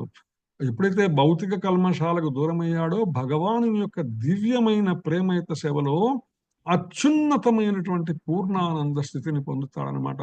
ఆ విధంగా ఇంద్రియ నిగ్రహం ద్వారా మనోనిగ్రహము, మనోనిగ్రహం ద్వారా ఆత్మనిగ్రహము, ఆత్మనిగ్రహము ద్వారా ఆత్మానుభూతి, ఆత్మానుభూతి ద్వారా పరమాత్మానుభూతి, పరమాత్మానుభూతి ద్వారా పరమానంద స్థితిని పొందుతాడు. ఆ విధంగా అనమాట ఎవరు భక్తుడైనటువంటి వాడు, యోగ మార్గంలో ఉన్నటువంటి వాడు అనమాట. అందుకని ఆత్మానుభవం, భగవానుని సంబంధంలో తన నిజ స్థితిని తెలుసుకోవటం. ఇందాక శ్లోకంలో చెప్పుకున్నాము, గుణరీతిగా నేను భగవానునితో సమానమైన, నేనంటే ఎవరు? ఆత్మని అన్నమాట. ఈ ఆత్మానుభవం ఏదైతే ఉందో, నేను భగవంతుని నుంచి వచ్చినటువంటి అంశ అనేటువంటి భావన కలిగినప్పుడు, గుణరీతిలో భగవానునితో సమానుడైనటువంటి భావన కలిగినప్పుడు, దాన్ని అనుభూతి చెందినప్పుడు అది ఆత్మానుభవంగా పరిగణిస్తుంది అనమాట. సో ఆత్మ శ్రీకృష్ణ భగవాన్ని అంశ అవటం వల్ల ఆ దేవదేవుని సేవించటం దాని యొక్క నిజస్థితి. ఇదే ఆత్మానుభవం.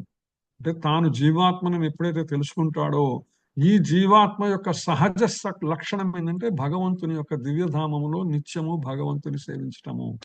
ఆ సేవలో భాగంగా ఏదైతే భౌతికమైనటువంటి స్థితిలోకి వచ్చి ఈ భౌతిక ప్రపంచంలో బందీ అయినామో, ఈ భౌతిక ప్రపంచంలో ఈ శరీరంలో బందీ అయినామో, ఇక్కడ కూడా మనము ఈ శరీరముతో, ఈ ఇంద్రియములతో భగవంతుని సేవించేటువంటి అనుభూతిని ఎప్పుడైతే పొందగలుగుతామో, మనం ఆ విధంగా ఇంద్రియ నిగ్రహము, మనోనిగ్రహము, ఆత్మనిగ్రహము, ఆత్మానుభూతి, పరమాత్మానుభూతి, పరమానంద స్థితిని మనం పొందగలుగుతాము. ఇది బ్రహ్మ సంస్పర్శ అనే స్థితికి, అంటే ఏదైతే పరమానుభూతి అనేటువంటి పరమాత్మ అనుభూతి అనేటువంటి స్థితికి వెళ్ళామో, ఇది బ్రహ్మ సంస్పర్శగా చెప్పబడింది అనమాట. సుఖేన బ్రహ్మ సంస్పర్శం అత్యంతం సుఖమశ్నుతే. అత్యున్నతమైనటువంటి సుఖాన్ని, ఆనందాన్ని కలిగిస్తుంది. ఇది బ్రహ్మ అనుభూతి, బ్రహ్మ సంస్పర్శం అనేటువంటి, అంటే భగవానునితో తనకు గల దివ్య సంబంధం ఏదైతే ఉందో ఇదనమాట. ఇది ఎట్లా తెలుస్తుంటే, సంస్పర్శ అంటే సంస్కృతంలో సమ్యక్ స్పర్శ మిశ్రణం వా, అంటే బాగా తాకుకున్నది అనమాట. అంటే దేన్నైతే బాగా అనుభూతి చెందుతామో మనము, ఇది బ్రహ్మ సంస్పర్శ. పరమాత్మానుభూతి, బ్రహ్మానుభూతి ఏదైతే ఉందో ఇది బ్రహ్మ సంస్పర్శ అనే విషయాన్ని ఇక్కడ మనకు చెప్పేటువంటి ప్రయత్నం చేశారు భగవాన్ అనమాట. అందుకనే గోపికలు ఎవరైతే ఉన్నారో ఈ అత్యున్నతమైనటువంటి ఆనందాన్ని వాళ్ళు పొందారు గోపికలు అనమాట. అది ఒక చక్కటి ఉదాహరణ మనం చెప్పుకోవాలంటే, బృందావనంలో గోపికలను అత్యున్నతమైనటువంటి ఆనంద స్థితికి పరాకాష్ఠగా చెప్పుకోవచ్చు మనము. శ్రీమద్ భాగవతం 10వ స్కందం 30వ అధ్యాయంలో వస్తున్న 43వ శ్లోకము గోపికా గీతంలో భాగంగా, తన్మనస్కాః తదాలాపాః తద్విచేష్టాః తదాత్మికాః తద్గుణాన్యేవ గాయంత్యో నాత్మాగారాణి సంస్మరుః. వారి మనస్సులు ఆయన ఆలోచన మరియు ఆలాపనలో నిమగ్నమైన ఆయన గత లీలలను నటించి ఆయన ఉనికిని అనుభవించి ఆనందించుతున్నారు. ఆయన దివ్య గుణ గానములను ఆలపించుచు వారి గృహములను పూర్తిగా మర్చిపోయారు. ఇది పరమాత్మానుభూతి, పరమానంద స్థితి అన్నమాట. ఈ విధంగా అయితే గోపికలు ఆ బృందావనంలో తన్మనస్కాః, వారి మనస్సులు, తదాలాపః, వారి ఆలోచన మరియు ఆలాపనలో భగవానుడే పూర్తిగా నిండిపోయినాడు. ఆయన ఏం చేస్తున్నారు? అక్కడ భగవానుడు లేడు, కానీ అక్కడ బృందావనంలో వారు ఏం చేస్తున్నారు? భగవంతుని యొక్క లీలలను నటిస్తున్నారనమాట. భగవంతుని యొక్క దామోదర లీలను, అంటే ఒక గోపిక యశోదగా నటిస్తూ ఉంటే ఇంకొక గోపిక శ్రీకృష్ణుడిగా, నేను శ్రీకృష్ణుడిని, నన్ను తాడుతో కట్టేయి. ఒక గోపిక నేను గోవర్ధనగిరిని ఎత్తుతున్నానని, ఇంకొక గోపిక నేను వృత్తాసురుణ్ణి చంపుతున్నానని, ఇంకొక గోపిక నేను శకటాసురుణ్ణి చంపుతున్నాను, ఒక గోపిక నేను పూతన్ని చంపుతున్నాను, ఒక గోపిక. ఏదైతే భగవంతుని లీలలు ఉన్నాయో ఆ లీలలన్నిటినీ కూడా వాళ్ళు అక్కడ నటిస్తున్నారు. భగవంతుని యొక్క అనుభూతిని తన్మనస్కాహ, వారి మనస్సులు, వారి ఆలాపనలు, వారి చేష్టలు, చివరికి వారి ఆత్మలు కూడా పూర్తిగా భగవంతుని యొక్క తత్వ జ్ఞానములో, భగవంతుని యొక్క లీలామయమైపోయినాయి. భగవంతుని లీలను తామే నటిస్తూ తామే భగవద్ అనుభూతిని పొందుతున్నారు. ఇంతకన్నా ఉన్నతమైనటువంటి ఆనంద స్థితి వేరొకటి లేదనమాట. అత్యుత్తమమైనటువంటి ఉదాహరణను మనము గోపికలుగా చెప్పుకోవచ్చు. అదే స్థితిలో ఆయన యొక్క గుణాలన్నింటినీ కూడా గానం చేస్తున్నారు, స్తుతిస్తున్నారు. ఒక్కొక్క పలుకుతున్నారు, ఒక్కొక్క మాటలు పలుకుతూ ఆనంద స్థితిలోకి వెళ్ళిపోతున్నారు. అటువంటి ఆనంద స్థితిలో వాళ్ళు ఏం చేశారు? ఆత్మాగారాణి సంస్మరుహు, వారి యొక్క గృహములను, ఆగారాణి, ఆత్మ యొక్క ఆగారములను, ఆగారములంటే గృహములు, ఆత్మ ఉండేటువంటి గృహములను మర్చిపోయినారంటే భౌతిక స్థితిని పూర్తిగా, వాళ్ళ ఇళ్ళనే కాదండి, భౌతిక స్థితిని కూడా వాళ్ళు దాటిపోయినారు. భౌతిక స్థితిని దాటిపోయి అలౌకికమైనటువంటి ఆనంద స్థితిలో వాళ్ళు నెలకొన్నారనమాట. ఇది పూర్ణానంద స్థితికి ఒక చక్కటి ఉదాహరణ. ఏదైతే ఇక్కడ భగవానుడు చెప్పాడో, యుంజన్నేవం సదాత్మానం యోగి విగత కల్మషః సుఖేన బ్రహ్మ సంస్పర్శం అత్యంతం సుఖమశ్నుతే. ఆ విధంగా ఆత్మ నిగ్రహుడైనటువంటి యోగి నిరంతరము యోగమును అభ్యసిస్తూ, గోపికలకు ఏంటంటే నిరంతరము కృష్ణ ధ్యానమే, శ్రీకృష్ణుని యొక్క లీలా స్మరణమే, శ్రీకృష్ణుని యొక్క లీలా శ్రవణమే, శ్రవణం, కీర్తనం, స్మరణం, విష్ణు స్మరణం. వాళ్ళు ఎప్పుడు కూడా అర్చనం, వందనం, పాదసేవనం, దాస్యం, సాఖ్యం, ఆత్మ నివేదనము, అత్యుత్తమమైనటువంటి నవవిధ భక్తి మార్గాలను వాళ్ళు అనుభవించి మనకు ఒక చక్కటి ఉదాహరణగా మనకు చూపించారన్నమాట, ఆ స్థితిలో ఉండి కూడా. సో అందుకని హరే కృష్ణ మాతాజీ. ఈ గోపికలు అంటే పోయిన జన్మలో మునులు ఏదో అంటారు కదా Prabhuji? Yes Mataji, correct Mataji. Hare Krishna. So అత్యంత ఉన్నతమైనటువంటి ఆనంద స్థితిని వాళ్ళు పొందారనమాట. అందుకని దీనికి అంతటికీ ప్రయాణం ఎక్కడ మొదలవుతుంది అంటే మనతోనే మొదలవుతుంది అనమాట. మనకి మొన్న నేను శ్రీభాష్యం అప్పలాచార్యులు గారి రామాయణ ప్రవచనం వింటుంటే అందరూ చెప్పుకుంటూ వచ్చారనమాట. మనము పంచాంగం అంటాం కదా. మనం పంచాంగం అంటే తిథి, వారము, నక్షత్రము, యోగము, కరణము అనేటువంటి 5 విషయాలను చెప్పేదాన్ని పంచాంగం అంటారు మనకు సహజంగా. కానీ ఆధ్యాత్మిక ప్రయాణంలో మనము తెలుసుకున్నటువంటి పంచ అంగములు, 5 ముఖ్యాంశములు ఏంటంటే ఎవరు, ఎందుకు, ఎలా, ఏవి, ఏది అనేటువంటి 5 ప్రశ్నలను మనం వేసుకోవాల్సి ఉంటుంది. వీటిని ఆయన ఏమంటారంటే పరిప్రశ్న అంటారు. అంటే ఏదైతే తద్విద్ధి ప్రణిపాతైన పరిప్రశ్నేన సేవయా ఉపదేశంతి తే జ్ఞానం జ్ఞానినా తత్వదర్శన అని భగవానుడు ఏదైతే భగవద్గీతలో చెప్పాడో, అంటే గురువును ఆశ్రయించి పరిప్రశ్నలు వేయాలి. పరి అంటే దానికి ఏం చెప్తారంటే సంస్కృతంలో మనతో కూడి ఉన్నటువంటి, మన చుట్టూ ఉన్నటువంటి భౌతిక ప్రపంచం ఏదైతే ఉందో ఈ విశ్వమంతాన్ని కూడా మనం పరి అనేటువంటి దాంట్లో ఇమర్చవచ్చు అనమాట. అందుకని దీంట్లో మనము 5 పరిప్రశ్నలు వెయ్యాలి మనం గురువుని ఆశ్రయించినప్పుడు. ఏ గురువునైనా సరే ఏమిటా 5 ప్రశ్నలు అంటే, నేను ఎవరిని అనేటువంటి ప్రశ్న మనం వేసుకున్నా, మనం గురువుని వేసుకున్నా, నేను ఎవరును అంటే నేను జీవాత్మను అనేటువంటి జ్ఞానం ఇచ్చేటువంటి విషయాన్ని మనం తెలుసుకోవాలి. అదే సందర్భంగా నేను ఎందుకున్నాను, అసలు నేను ఇక్కడికి ఎందుకున్నాను అంటే నేను భగవంతుని సేవ కొరకు ఉన్నాను అనేటువంటి విషయ జ్ఞానం మనకు అర్థమవుతుండాలా. నా లక్ష్యం ఏమిటి, దాన్ని ఎలా పొందాలనుకుంటే నిరంతర సాధన ద్వారా మనం ఆ లక్ష్యాన్ని పొందవచ్చు. సత్సాంగత్యము ద్వారా, సాధు సాంగత్యము ద్వారా, శాస్త్ర సాంగత్యము ద్వారా మనము ఎందుకున్నామో, ఏం పొందాలో దాన్ని పొందేటువంటి ప్రయత్నం చేయవచ్చు. ఈ వెళ్ళేటువంటి మార్గములో నాకు వచ్చేటువంటి ఇబ్బందులు ఏంటి అంటే త్రిగుణముల యొక్క ప్రభావము, ఇంద్రియ ప్రభావం మన మీద ఉంటుంది అనే విషయాన్ని మనం మర్చిపోకూడదు. దాని గురించి దాంట్ని ఇంద్రియములను ఎలా అధిగమించాలా, త్రిగుణములను ఎలా అధిగమించాలా అనేటువంటి ఆటంకాలు, ఇబ్బందులు ఏవైస్తాయో వాటిని మనము అధిగమించేటువంటి ప్రయత్నం చేయాలన్నమాట. మనము ఇట్లా ప్రయాణం చేస్తే చివరికి మనం ఏం పొందుతామంటే పరలోకమున భగవంతుని యొక్క శాశ్వతమైనటువంటి సేవను పొందుతాము. అది మన సహజ స్థితి అనేటువంటి విషయ జ్ఞానం అనమాట. అటువంటి ఉన్నతమైనటువంటి భావావేశ స్థితిలో గోపికలు ఉన్నారు.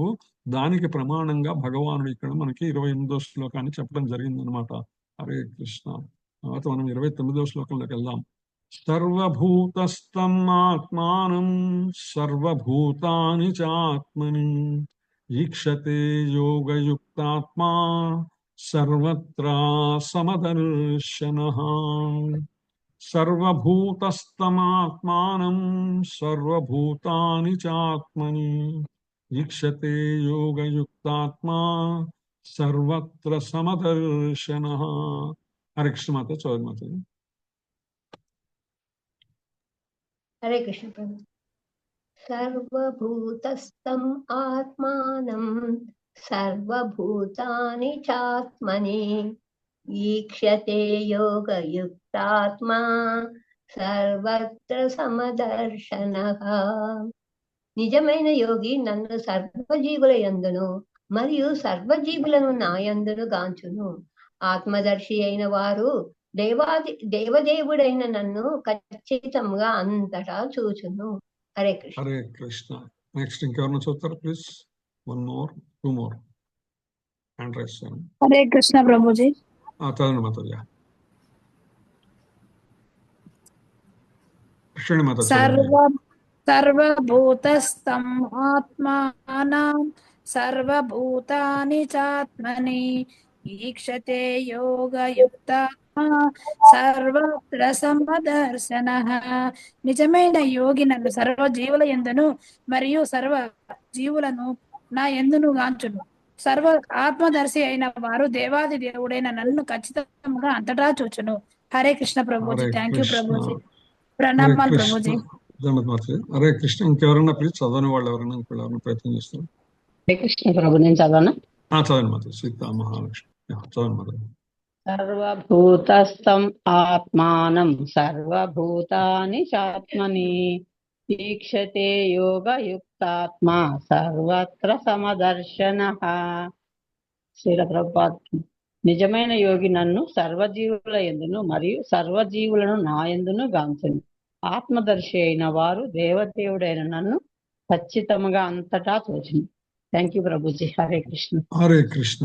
సో ఎవరైతే ఈ పరిపూర్ణ స్థితికి వెళ్ళి ఉన్నారో, పరిపూర్ణమైనటువంటి ఇందాక శ్లోకంలో చెప్పుకున్నటువంటి అత్యంత సుఖమైనటువంటి బ్రహ్మ సంస్పర్శ స్థితిలోకి చేరి ఉన్నారో అటువంటి యోగులు ఏం చేస్తారంటే భగవంతుని అందరిలో కూడా చూస్తారు. నన్ను సర్వజీవుల యందును మరియు సర్వజీవులను నా యందు. విశ్వం విష్ణువు, విశ్వమంతా కూడా భగవానుడే.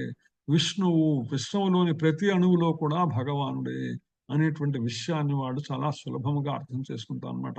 అంటే తానే కాదు, తన చుట్టూ ఉన్నటువంటి ప్రతి జీవిలో కూడా వాళ్ళు భగవద్ దర్శనాన్ని చేసుకుంటారు. ఆత్మదర్శి అయిన వారు ఎవరైతే ఈ విధమైన దర్శనం చేసుకొని ఉంటారో, తనలో ఉన్నటువంటి పరమాత్మ దర్శనం ఎవరైతే చేసుకుని ఉంటారో, ఆత్మానుభూతి ఎవరైతే పొంది ఉంటారో, వారు దేవదేవుడైనటువంటి నన్ను ఖచ్చితంగా అంతటా చూస్తారు. వాళ్ళకి ఎటు చూసినా నేను దర్శనమిస్తాను, అందులో అనుమానం లేదనమాట. సో అందుకని శిలాప్రభుపాదులు అంటారు, సర్వుల హృదయాలలో పరమాత్మగా ఉన్నటువంటి శ్రీకృష్ణ భగవానుని చూడగలగటమే కృష్ణ భక్తి రస భావనలో యోగి యొక్క నిజమైనటువంటి స్థితి అన్నమాట. ఎవరైతే కృష్ణ భక్తి రస భావన ఆనందానుభూతిని పొందేటువంటి స్థితిలో ఉంటారో యోగి, అటువంటి వారు భగవంతుని అందరి హృదయాలలోని పరమాత్మగా చూస్తారనమాట. ఆ పరమాత్మ ఎవరైతే ఉన్నారో నిత్యంగా భౌతికంగా ప్రభావితుడు కాడని పూర్ణయోగి తెలిసి ఉంటాడు. అంటే తనలో ఉన్నటువంటి, తన చుట్టూ ఉన్నటువంటి జీవరాశిలో ఉన్నటువంటి పరమాత్మ అక్కడ ఉన్నప్పటికీ కూడా జీవాత్మలాగా ఆయన భౌతికమైనటువంటి ప్రభావాలకు లోను కాడు. ఆ విధంగా తనలోనే ఉంటాడు, కానీ సాక్షిభూతంగా ఉంటాడు. ఏ విధంగా అయితే జీవాత్మ భౌతిక ప్రపంచ అనుభూతులకు లొంగుతుందో పరమాత్మ అటువంటి లొంగేటువంటి పరిస్థితి ఉండదన్నమాట. అందుకనే శిలాప్రభుపాదుల వారు 18వ అధ్యాయంలో 61వ శ్లోకాన్ని ప్రస్తావిస్తున్నారు. ఈశ్వరః సర్వభూతానాం హృద్దేశేర్జున తిష్టతి భ్రామయన్ సర్వభూతాని యంత్రారూఢాని మాయయా. ఓ అర్జున, పరమపురుషుడు ఎల్లరి హృదయాలలో విరాజమానుడై ఉండి భౌతిక శక్తి యంత్రముపై ఆశీనులైనట్లుగా ఉన్న సర్వ జీవుల గతులను నిర్దేశించుచున్నాడు. వారందరికీ కూడా వారి గతులని, వారు వెళ్ళవలసినటువంటి మార్గములను నిర్దేశిస్తుంటాడు. ఆత్మ యొక్క సంకల్పాన్ని అనుసరించి అన్నమాట భగవానుడు ప్రతి జీవిలో కూడా. అందుకని ఇక్కడ మనం తెలుసుకోవాలంటే భౌతికత్వంతో ప్రభావం కాకుండా ఉండటం భగవాను యొక్క దివ్యమైన తటస్థ స్వభావం.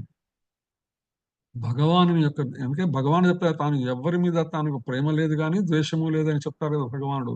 భగవానుడు ఎప్పుడు కూడా తటస్థ స్థితిలోనే ఉంటాడు. ఆయన ఒకళ్ళ మీద ప్రత్యేకమైన ప్రేమ కానీ ద్వేషం కానీ ఎప్పుడు ఉండదన్నమాట. అందుకని ఉండదంటే భౌతికమైనటువంటి ప్రభావం ఆయన మీద, భౌతిక జగత్తు యొక్క ప్రభావం ఆయన మీద ఎప్పుడూ ఉండదు.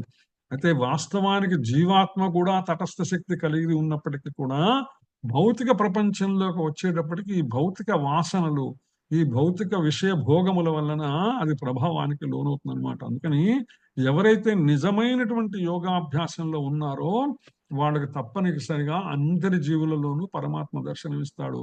ఎవరైతే అటువంటి అభ్యాసంలో లేరో వాళ్ళు ఈ విషయాన్ని చూడలేరన్నమాట. ఉదాహరణకి ఏంటంటే ఒక ఆస్తికుడు అంటే భగవంతుడు ఉన్నాడని నమ్ముతాడు, కానీ భగవాను యొక్క సేవకుడు కాదు అతను అనమాట.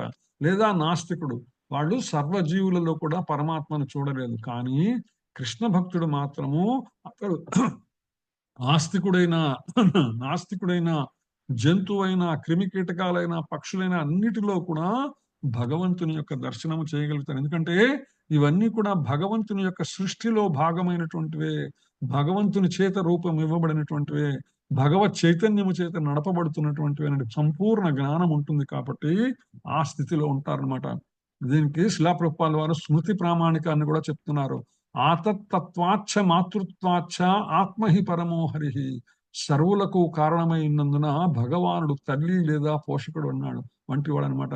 అంతే కదండి, తల్లికి ఎంతమంది పిల్లలు ఉన్నప్పటికీ కూడా అందరి మీద సమానమైనటువంటి ప్రేమ ఉంటుంది. ఈ భౌతిక జగత్తులో ఉన్నటువంటి సుర నర చర స్థావరములన్నీ కూడా భగవంతుడి నుంచి వచ్చినటువంటివే. వీటన్నిటి మీద కూడా భగవానునికి సమానమైనటువంటి ప్రేమ ఉంటుంది. ఒకళ్ళు ఎక్కువ ఒకళ్ళు తక్కువ ఉండదన్నమాట. ఇక సర్వజీవులు, అందుకనే అందరి జీవుల్లో కూడా పరమాత్మ స్థితమై ఉంటాడు. బాహ్యానికి జీవులు సదా భగవానునికి శక్తి అంతే నిలిచి ఉంటారనమాట. వాస్తవానికి ఎందుకంటే ఈ భౌతిక జగత్తు కూడా భగవంతుని యొక్క బాహ్యశక్తి రూపమే కదా, బాహ్యశక్తి రూపంలో స్థితమై ఉంటారు. అందుకని శ్రీకృష్ణ భగవానుడు ప్రధానంగా ఆధ్యాత్మిక శక్తి, భౌతిక శక్తి అనేటువంటి రెండు శక్తులను కలిగి ఉంటారని మనం 7వ అధ్యాయంలో రాబోయే అధ్యాయంలో చెప్పుకుంటాం అనమాట.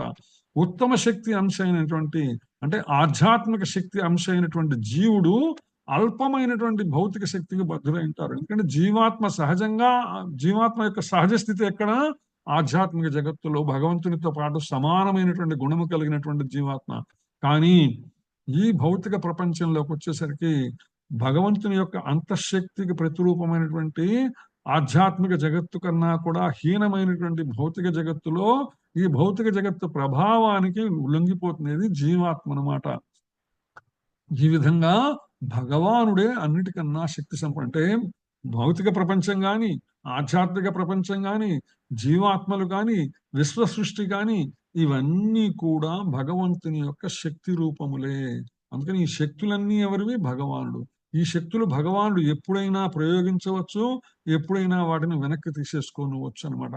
అందుకని ఎట్లా ఉన్నప్పటికీ కూడా అందరము కూడా భగవంతుని యొక్క శక్తికి అంతర్భాగంగానే ఉన్నటువంటి వాడు అనమాట. అందుకని జీవుడు భగవానులో ఏదో విధంగా స్థితిని కలిగి ఉన్నవాడే అవుతాడనమాట.